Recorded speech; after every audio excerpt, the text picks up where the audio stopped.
Mga kaibigan, sa episode na ito, matutunghayan natin ang isang kwento ng pamilya na lumipat sa isang dormitoryo na may kakaibang presensya. Isang batang lalaki ang nagkaroon ng imahinasyong kaibigan na kalaunan ay naging sanhi ng kanyang takot.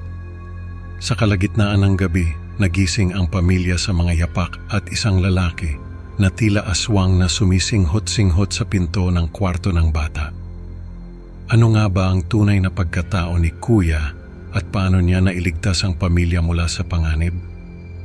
Huwag kayong bibitaw mga kaibigan dahil ang kwentong ito ay magdadala sa inyo sa gilid ng inyong mga upuan.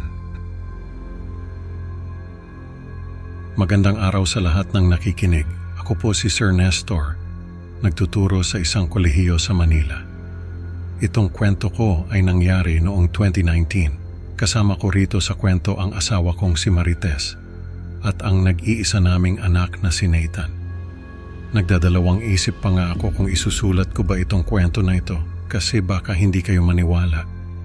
Pero naisip ko na baka may mga makinig na makarelate sa kwento ko. Baka may mga makinig na nakaranas din ng ganito. Sana ay makatulong ito na maibsan ang takot nila. Lumipat kami ng dormitoryo noong 2018. Maganda yung tanawin mula sa bintana ng unit namin.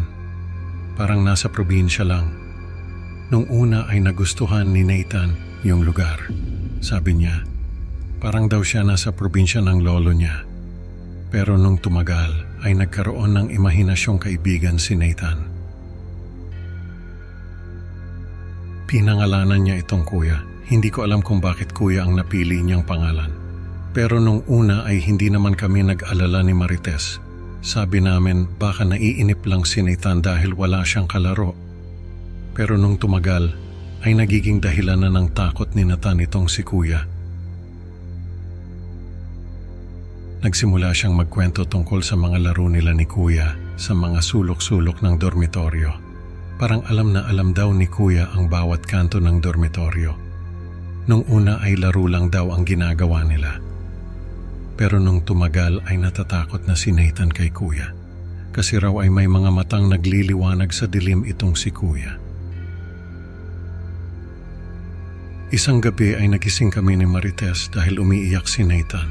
Sabi niya nakita daw niya si Kuya sa ilalim ng kama niya. Pagtingin ko ay nakabukas yung bintana ng kwarto niya. Simula noon ay pinako ko na yung bintana ng kwarto ni Nathan. Ayaw ko na maulit yung ganong insidente. Habang ipinapako ko yung bintana ay napansin ko na parang may mga kalmot sa gilid ng bintana. Hindi ko alam kung bakit hindi namin napansin yun dati.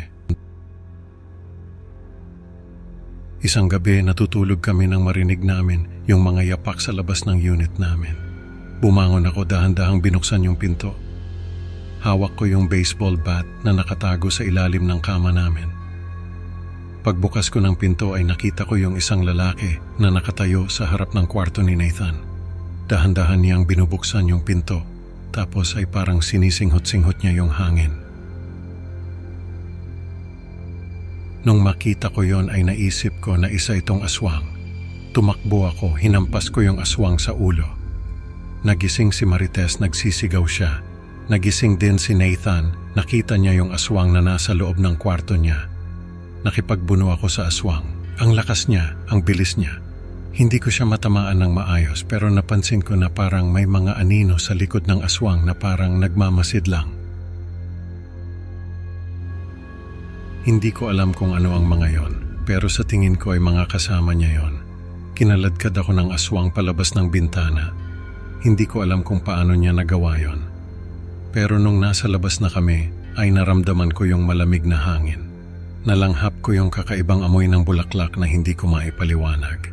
Hindi ko alam kung paano ko nagawa yon, pero nakatakas ako sa aswang.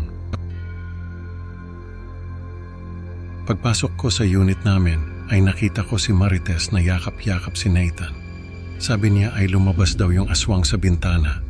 Lumipat kami ng tirahan matapos ang insidenteng yon. Habang nag-iimpake kami ay may napansin akong lumang litrato na naiwan sa ilalim ng kama ni Nathan. Pinakita ko kay Nathan yung litrato. Sabi niya ay yun daw si Kuya. Nung kausapin ko yung mga matatanda sa lugar, Nalaman ko na yung kuya ay mabait na tao. Mahilig daw siya sa halaman at sa mga bata. Pero may balita na isa daw siyang aswang. Nung mamatay daw si kuya ay nakakita sila ng maraming bangkay ng mga bata sa ilalim ng bahay niya. Pero ang sabi ng iba ay hindi daw totoo yon. Kasi si kuya ang nagligtas sa maraming bata mula sa mga aswang na umaatake sa lugar nila. Ang sabi ng iba ay kaya raw maraming aswang sa lugar nila ay dahil si kuya ang nag-iimbita sa mga ito. Pero ang sabi naman ng iba ay kaya raw maraming aswang sa lugar nila ay dahil si kuya ang nagtataboy sa mga ito. Hindi ko alam kung alin sa mga yun ang totoo, pero ang sigurado ako ay si kuya ang nagligtas sa anak namin mula sa aswang. Mga kaibigan, natutunan natin na sa bawat sulok ng dilim may mga lihim na nagkukubli. Salamat sa pakikinig. Huwag kalimutang mag-like at mag-subscribe para sa mas marami pang kwentong katatakutan. Hanggang sa susunod mga kaibigan, mag-ingat kayo. Baka si kuya ay nasa tabi-tabi lang.